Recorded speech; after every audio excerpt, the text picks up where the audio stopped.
Hi guys, my name is MD Ghulam Arif. I am studying MIS at University of Ballarat. My student ID is UB3009828. Today I am going to give a presentation on disaster recovery, which is shortly known as DR. First of all, I would like to give a short introduction on disaster recovery plan. Disaster recovery plan is designed to ensure the continuation of vital business processes in the event that a disaster occurs. This plan will provide an effective solution that can be used to recover all vital business processes within the required time frame using vital records that is stored off-site. This plan is just one of the several plans that will provide procedures to handle emergency situations. This plan can be utilized individually but are designed to support one another.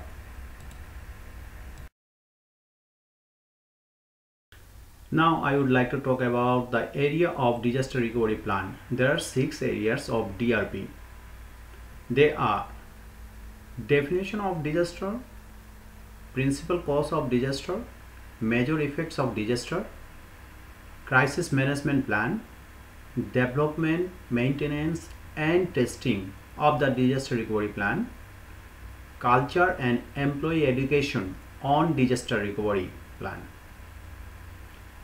In the following sections, I will describe these all 6 sections.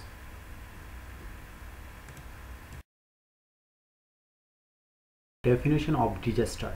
A disaster is any event that can cause a significant disruption in operational or a computer processing capabilities for a period of time, which affects the operation of the business. The purpose of defining a crisis or a discontinuity is to establish a documented description of what constitutes a crisis or a discontinuity. The intent is to minimize the decision-making process when an event occurs. An outage or crisis or discontinuity may exist when number 1 is a service providing support to a critical business function fails. Number 2 is it is determined the service cannot be restored before the point it becomes vital to the business.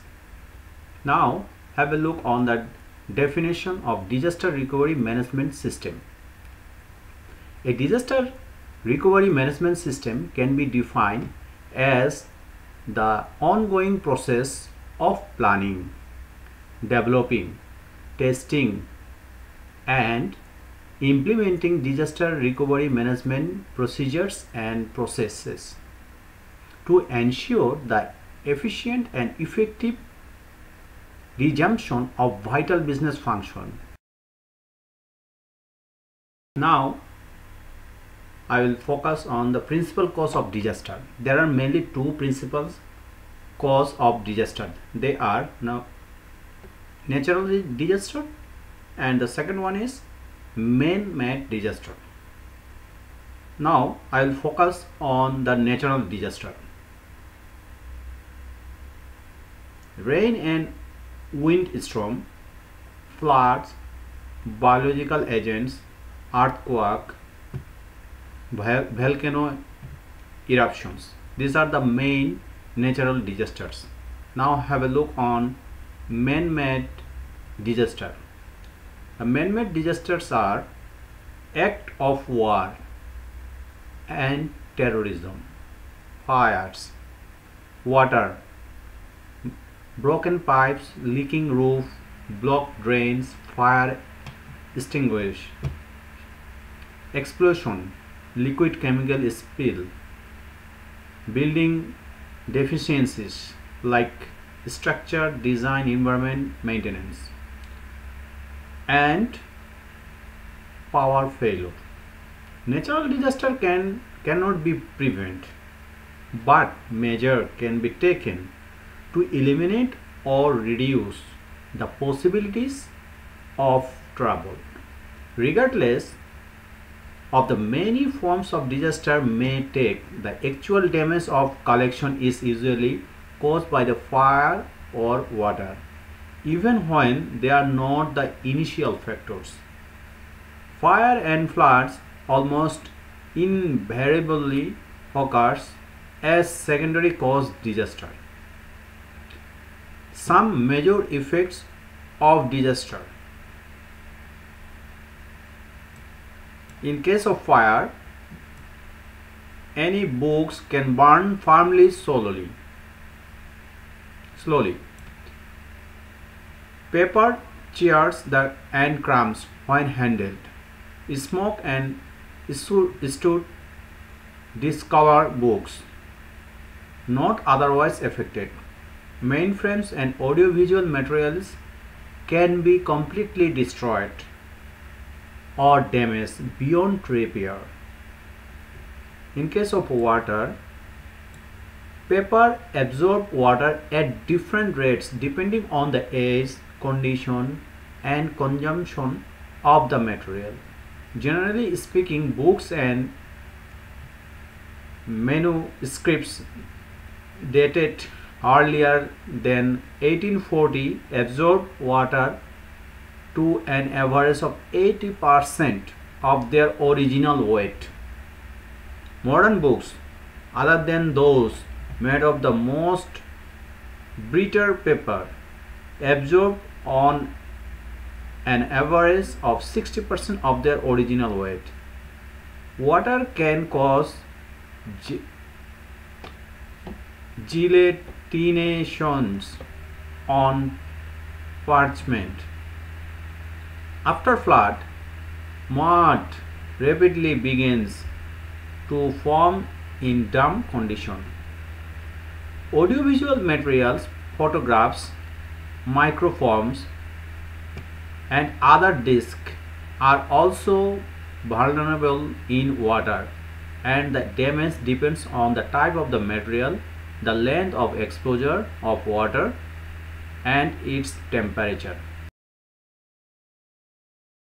Crisis management plan. Now I will talk on it. The first plan is the crisis management plan. This plan allows the ability to handle high level coordination activities surrounding any crisis situation. This crisis management plan is designed to ensure the continuation of vital business processes in the event that an emergency or crisis situation occurs. However, executives and senior management can use the procedures in this part as part of the business strategy. Scope and objective of the crisis management plan.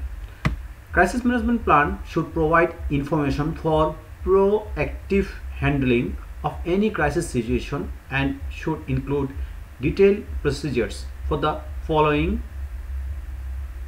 Number 1 is executives, 2 is legal, number 3 is investor relation, 4 is cooperation communication, number 5 is corporate administration, number 6 is marketing and sales, 7 is human resource, and the final one is technology management. The plan should also document and the responsibility procedures checklist that will be used to manage to control the situation following an emergency or crisis occurrence. The crisis management plan has been developed to accomplish the following objectives. The objectives are: prepare senior management personnel to respond effectively in the crisis situation, manage the crisis in the organization in an appropriate, effective, and organized manner, and final one is limit the magnitude or impact of any crisis situation to the various business units. Now I will talk on the culture and employee education on disaster recovery plan. Culture and employee education on disaster recovery plan is designed to ensure the continuation of vital business processes in the event that a disaster occurs. It is a pre-preparation for employees of the organization which is really effective and necessary to handle or to manage any crisis situation in that organization. I would like to focus on disaster plan. The disaster plan is involved in 4 phases. The phases are prevention, preparedness, response, and recovery. Always prevention is the best protection against the disaster, natural or man-made. Phase 1 is prevention. Identify and minimize the risk posed by the building, its equipment, fittings, and the natural hazard of the area. Carry out the building inspection and alter factors which continue the potential hazard. Install automatic fire detection and extinguishing system and water sensing alarm. Protect computers and data through provision of uninterrupted power supply. Phase 2 is preparedness. Getting ready to cope. Develop a written preparedness, response and recovery plan. Keep the plan up to date. Keep together supplies and equipment required in the disaster and maintain theme. Establish and train in-house disaster response team. Training in disaster response technique, identification and marking on floor plans, and ensure the irrespectable and important material for the proprietary slabs. Phase 3 is response. When disaster strikes, following establish emergency procedures for raising the alarm, evacuating personnel, and making the disaster site safe. Contact the leader of the disaster response team.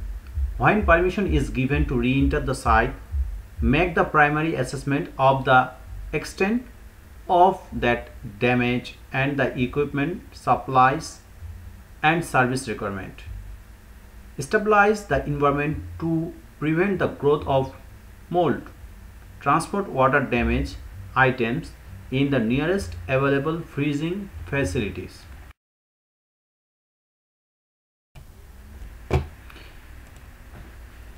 In conclusion, I would say that every organization should have a proper disaster recovery plan for continuation and safety of their business when a disaster occurs.